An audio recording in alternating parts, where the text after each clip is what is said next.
А что это мы про женщин все время? С ними все давно понятно. Давайте поговорим сегодня о мужчинах, а именно о проблеме лишних людей в наших странах. Их очень много. Хотя они и не любят к себе внимания, а на их проблемы традиционно наплевать властям и обществу, они выплывают сами. И далеко не всегда. Кто такие лишние люди? Помнившие литературу в школе и хорошо учившиеся скажут, что это персонажи классических произведений русской литературы. Чацкий, Базаров, Печорин и прочее. Непонятые миром, странные, озлобленные и одинокие. Примерно так и есть сейчас. Но понятие стало куда шире. И если герои книг были людьми высшего класса, не думавшими о хлебе насущном и конфликтовавшие с окружением на уровне ценностей, то сейчас проблемы куда проще. Лишние люди в наших странах – это те, кому банально не дают места в обществе и жизни. И зачастую это именно мужчины. Женщины, за редкими исключениями, не бывают полностью одинокими.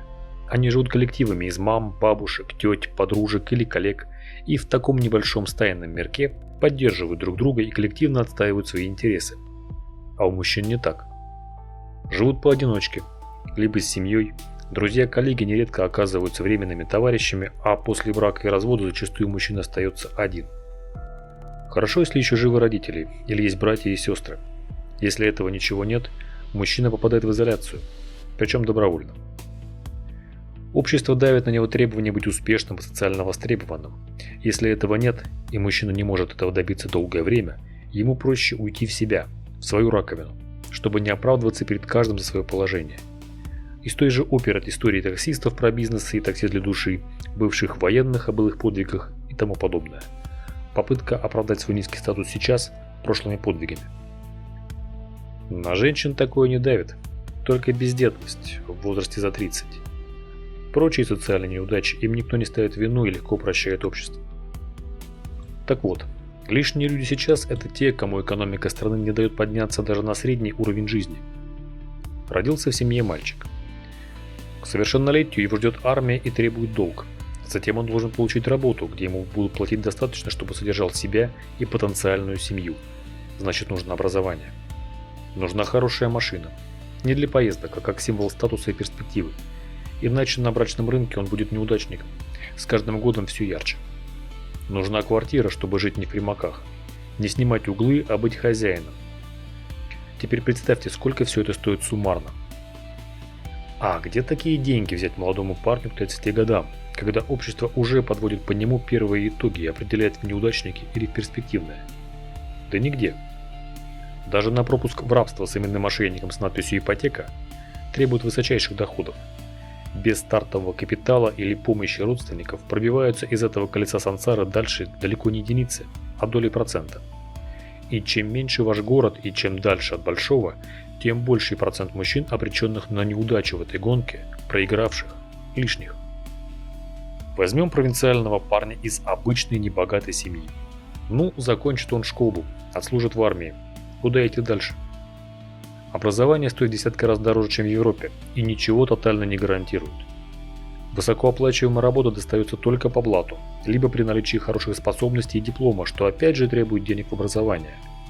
Социальных лифтов в наших странах практически нет. Ни диплом, ни сфера труда не позволят стать успешным и богатым человеком сами по себе. Места займут более родовитые, а вас, если такой умный, сделают вечным замом, тянущим на себе всю работу. Но зачастую все куда проще.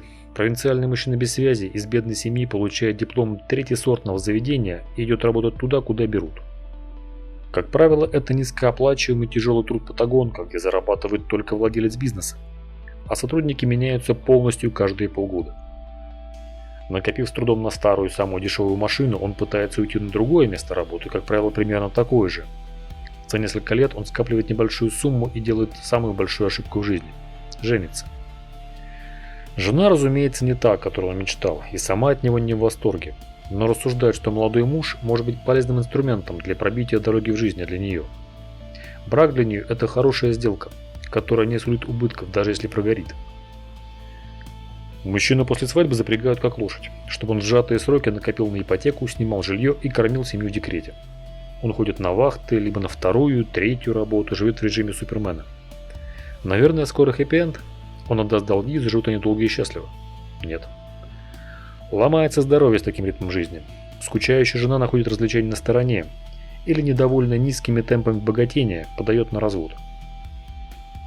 Государство накладывает на мужчин не только платежи по долгам банкам, но теперь еще и по алиментам, и строго следит за регулярностью. Он снимает квартиру себе, что еще больше усиливает расходы, его здоровье сильно подорвано, образ жизни превратил симпатичного парня в затурканного жизнью скуфа, так ненавидимого молодыми и дерзкими Наташами. И вот он готовый лишний человек. У него практически нет имущества, одни долги. Нет своего жилья, автомобиль старый и неликвидный, нет накоплений, нет профессии, которая продержит на плаву не за счет здоровья, а за счет навыков. Получать новую уже поздно, да и нет времени и сил. Завести новую семью мужчине после развода, возрастом за 30, физического труда и при дефиците фертильных женщин из области фантастики. Они пропадают на работах, коротают вечера за компьютерами или сбиваются в стайки таких же и медленно спиваются. Попытки знакомиться с дамами он делает редко и обычно получает презрительные ответы, так как совершенно не соответствует инстаграмной модели принцев, которых там обещают. Какие у него перспективы?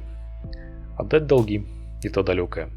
Он не разбогатеет, не достигнет вершин карьеры, не станет отцом большого семейства.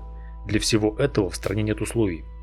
Личные качества и способности не имеют веса в феодальном обществе, где вам не повезло родиться простолюдином. В двух странах бывшего СССР за такими с большим интересом наблюдают военные и стремятся упаковать их посулами, угрозами или деньгами. В странах Балтии они спиваются в небольших городках или едут гастарбайтерами в Англию или Германию, чтобы хотя бы накопить на дом к пенсии. Средняя Азия и Кавказ ищут счастья за границей, открывая бизнесы там, разоряясь, открывая вновь и так пока позволяют силы. Но все это бег на месте. Причем, чтобы не упасть, нужно бежать все быстрее, как в Алисе в стране чудес. Единицы добиваются успеха.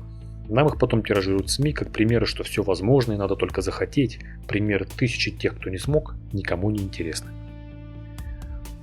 Проблема в устройстве общества.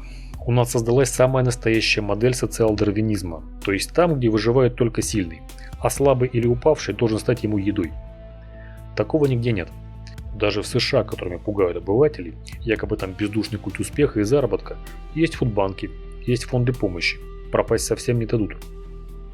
Советская система при всех ее минусах пыталась максимально отличаться от западной именно в этом плане. Избыточная занятость давала рабочие места всем, даже в ущерб экономике страны. Кто хотел семью, создавал ее, и не было перекоса демографии. Это самое бедное жилье можно было получить не к пенсионному возрасту, а раньше. Это сглаживало проблему почти до нуля. Теперь же она стала в полный рост. Лишние люди у нас те, чей труд оплачивается низко и не является востребованным широко, кто опутан долгами и поборами, кто не котируется высоко на рынке невест, а женами используется как банкомат и таран для добывания денег. А теперь стал слишком стар или некрасив и никому не интересен вообще. Их высмеивают инстакоучи и психологини, когда те пытаются знакомиться с женщинами искренне. И сейчас они предпочитают уйти в себя, в рыбалку, в танки, туда, где не чувствуют себя на обочине жизни.